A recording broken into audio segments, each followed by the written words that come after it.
Okay, so let's work on deriving some one-dimensional PDEs. One-dimensional meaning one space dimension. And the setup that we're going to look at is going to be kind of a very general setup. We're going to look at things called conservation laws. And one picture that you can have in your mind that I'm going to sort of base this derivation on, we're going to derive actually two equations today. But one of the things that you can sort of base this derivation on is imagine you have a long one-dimensional pipe. Okay, and I'll explain exactly what I mean by one-dimensional pipe. And there's something in there. There's a quantity in there, some fluid, some dust particles, gas, whatever that you want to model. You want to model how these dust particles or how the fluid or how the whatever is flowing through this pipe. Okay, so to do this, we're going to introduce some variables. Rho of xt is going to be the concentration. And I'm going to say some of this in kind of very generic terms here. So I'm going to say just concentration of the substance. And, depending on what you're modeling, you'll get different, the substances will be different things. So it's going to be the concentration of substance, and this could be in units of like kilograms per meter, or it could be something like, gallons per meter, or gallons per foot, I guess might be more appropriate. This could even be things like that don't really seem like concentration. If rho of xt represents the height of water, this could be height of water. And so on and so forth. It could be the number of cars per mile, which we'll look at later.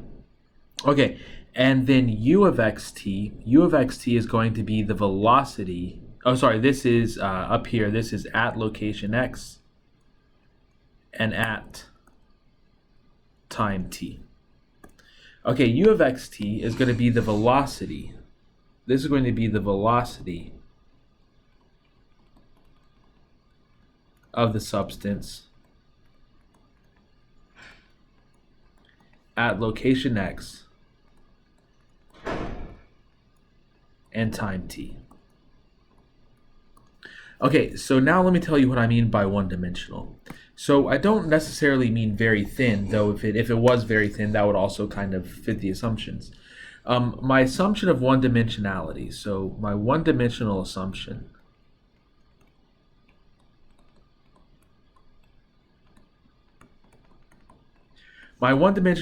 is that if I just take a cross-section of the pipe there, rho and u are constant along that cross-section. The one-dimensional assumption says that rho and u are constant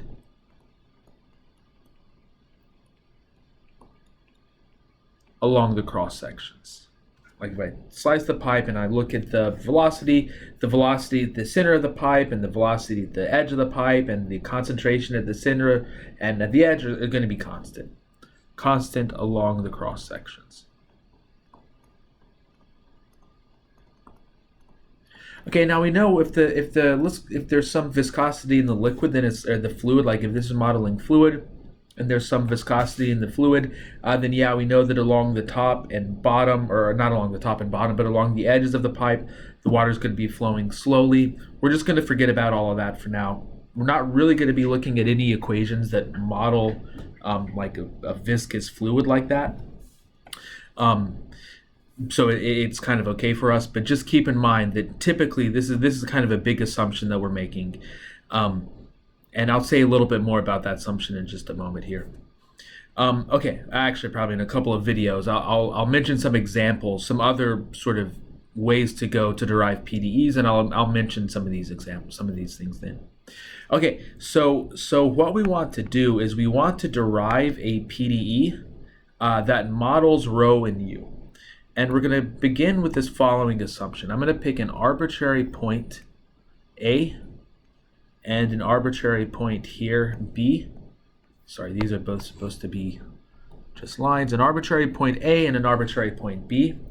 And I want to ask the question, if I just look at the interval AB here, there's going to be some mass. I have, let's say, rho of xt, just to set things, let's say rho of xt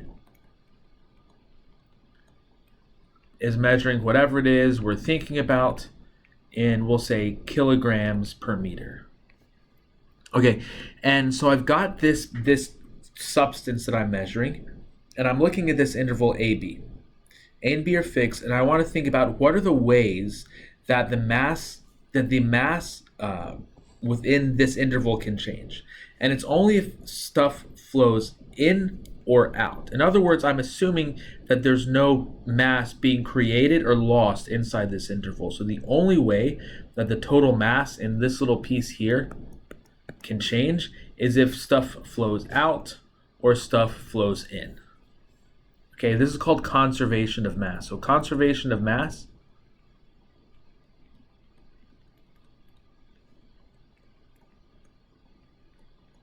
says that the change in mass on any interval A to B is given completely or is due to completely is due to the substance flowing into or out of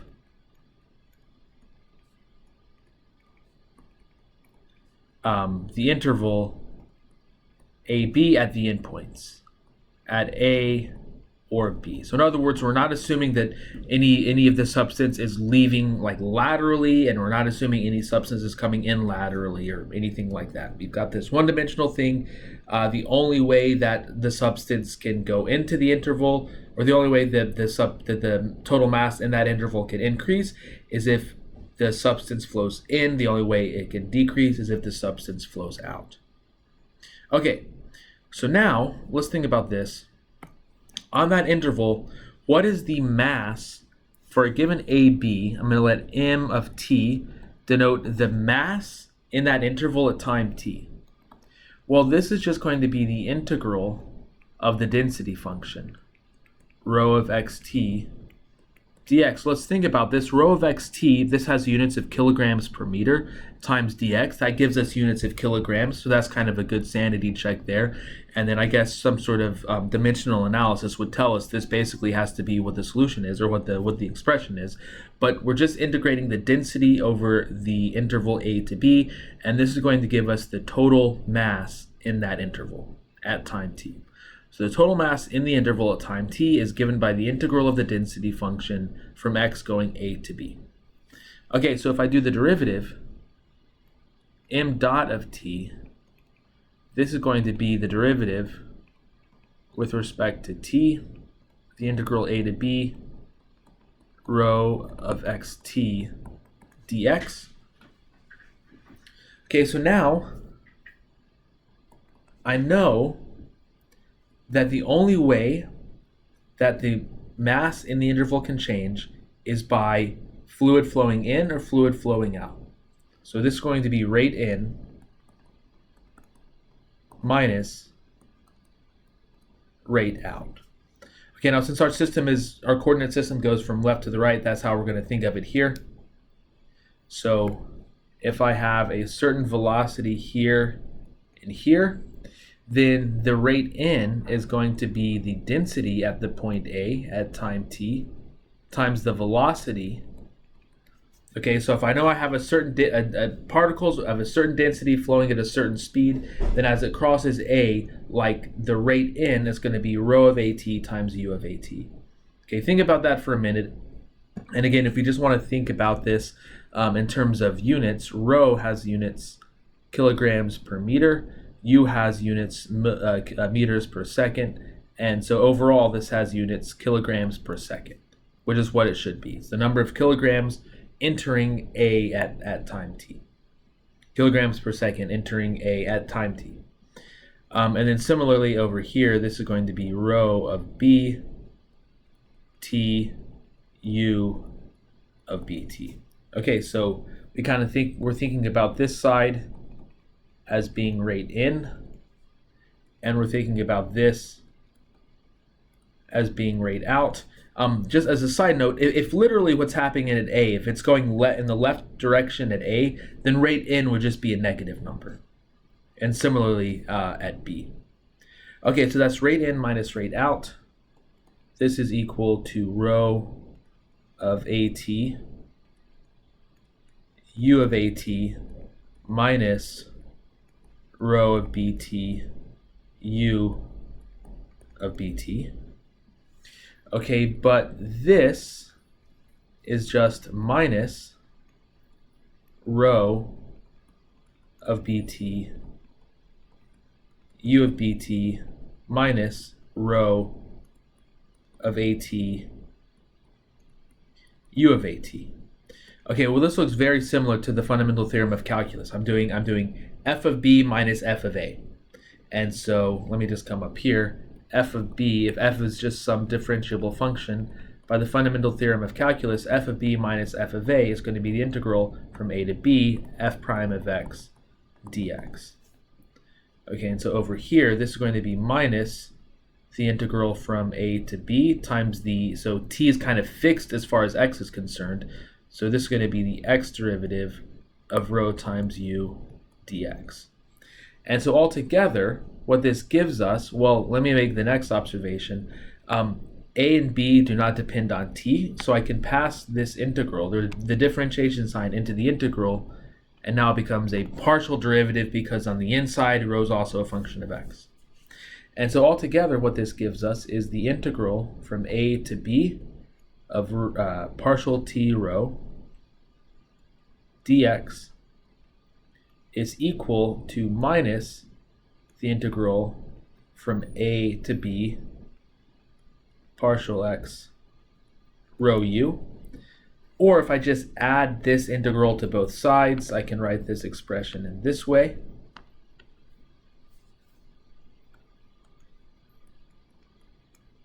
And again, this is a dx integral. Now, this is a dx integral, and it's the same integral, so I can just combine this into one integral. And I'm going to get this.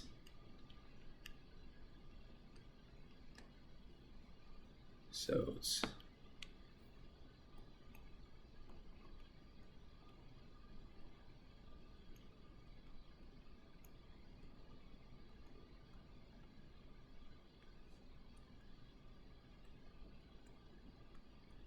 and this is equal to 0. Okay, now this is true for all a and b. Okay, this is something that is true for all a's and b's. So for any interval, this is true. And so what this tells us, since this integral is equal to 0, since the integral of partial t rho plus partial x rho u is 0 over any interval, this tells us that the t derivative of rho plus the x derivative of rho times u is equal to 0. Okay, let me talk about that fact just a little bit.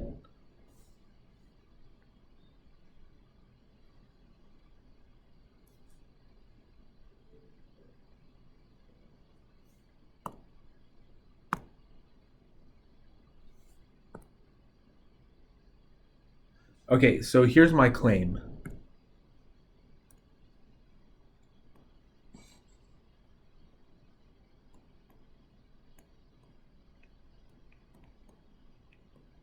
Claim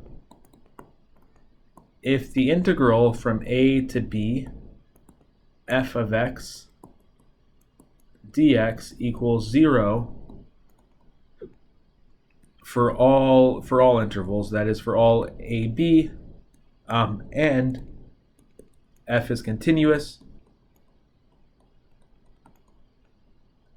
It doesn't even need to be continuous, but it makes the proof easy. Then f is equal to 0.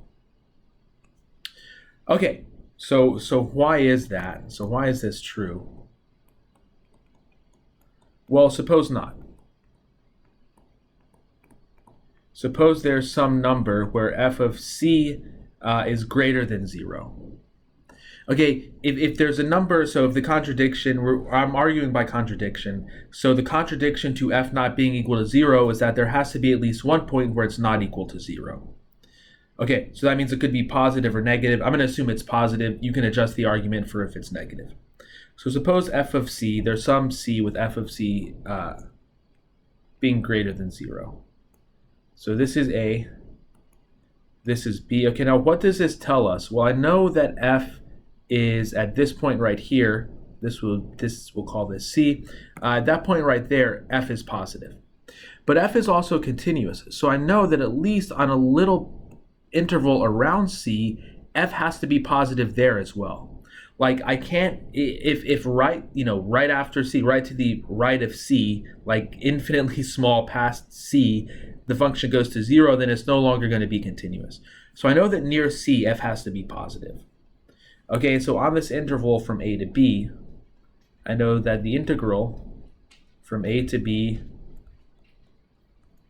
f of x dx, well, let's say this point, this height right here, I will call m, and then I know some interval around it. It must be positive, so it must be above some certain number. I'll call that little m. I know this is going to be greater than the integral from A to B m of x. So, sorry, this is being a little... If I just look around this interval right here, I know this is going to be greater than the integral. I'm going to call this c minus epsilon, and I'm going to call this c plus epsilon. C minus epsilon to c plus epsilon times little m dx. And I know this is equal to 2 times m times epsilon, which is not equal to 0. Okay, so in other words, if I know that f peaks above 0 just a little bit at any point, then actually on an interval around that point, f has to be greater than 0. And then if I integrate f over that little tiny interval there, which here I've called c minus epsilon to c plus epsilon, on that little interval there, the integral of f has to be positive, which contradicts the fact that the integral of f over every interval is 0. Okay, so now what this tells us, this proves a thing. This says, so we argued by contradiction. We said suppose f of c is greater than 0. This contradicts the fact that the integral of f over every interval is 0. So therefore, there is no c where f of c is equal to 0. Okay, and that's all we're applying this fact to this equation here. Okay, and so the PDE that we end up with, it's a first order PDE, and it's just the t derivative of rho plus the x derivative of rho u is equal to 0. Okay, now if rho is the thing that we're interested in, so a lot of times we're interested in rho and u, like those are both things that we have to determine, and so we need to somehow, well, whatever we do, we need to somehow close this equation. We need to somehow give more information so that we can determine what u is. So the way that we're going to look for the next couple of examples or so is we're going to assume that u of x, that u is given. So assume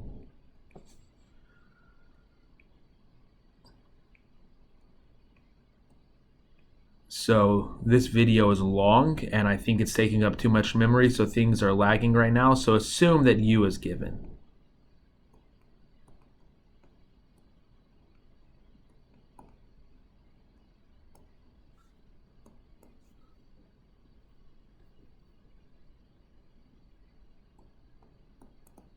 Okay, so I can't write with my pen anymore, but I don't want to end this video. I don't want to have to redo this video. So I will fill in what I'm about to say, but if we assume that u is given, for example, if we assume that u is given, then this is just an equation for rho. Rho is going to be the unknown if u is given. So we'll come up with a situation in the next video where we know what u is, but imagine we have some fluid flowing, and the fluid's just kind of flowing, and then we put something like let's say it's water flowing down a pipe, and we put some dye in the fluid, and we know what the velocity field for the water is. We know what the velocity field for the fluid is, and we want to figure out the concentration of the dye. And the idea is that the dye is just going to be going at whatever velocity the water is going in. It's kind of carrying the fluid along, and it's not really going to affect the velocity of this water. The example we're going to look at maybe like a wind tunnel setup, for example. I just came up with this. I have no idea if this is, like the best way to model these things. But imagine a wind tunnel example where the velocity, we know where the velocity is, or I guess I should say, I don't know if these are actually used anywhere. We know the velocity along the wind tunnel. We know how fast the air is blowing along the wind tunnel, and we put some like concentration of smoke or dust or something like that. And the dust and smoke particles or whatever it is we're modeling is just going to kind of go along with the air, and the velocity of those particles is just going to be whatever the velocity of the fluid is. Another way that we can do this, which is what you would get if you look at the Euler equations, is that we actually use conservation of momentum to determine an equation for the velocity and also this other thing called pressure, and then do some other things, and we can get a system of two first-order partial differential equations. Those are called the Euler equations. Sometimes if rho measures the height of water, we can get, like if we're looking at rho being the height of water along a long channel that's kind of very wide, then we get something that we might call the shallow water wave equations or the Saint-Venant equations, which you guys might have seen before. And there's this thing called Berger's equation that we're going to study a lot that's kind of part of all of these equations as well. Okay, anyways, this is a derivation. This is basically follows the exact this is a very common derivation. If you want to see it in a different way or written down somewhere else, there's a very good derivation of this also towards the end of chapter 2, and it also explains how you can do the conservation of momentum to get an equation that relates U and rho and the pressure and all the stuff that happens there. We can talk about that on discussions if you want to, but I'm not going to talk about it here. Okay, that's it for this video.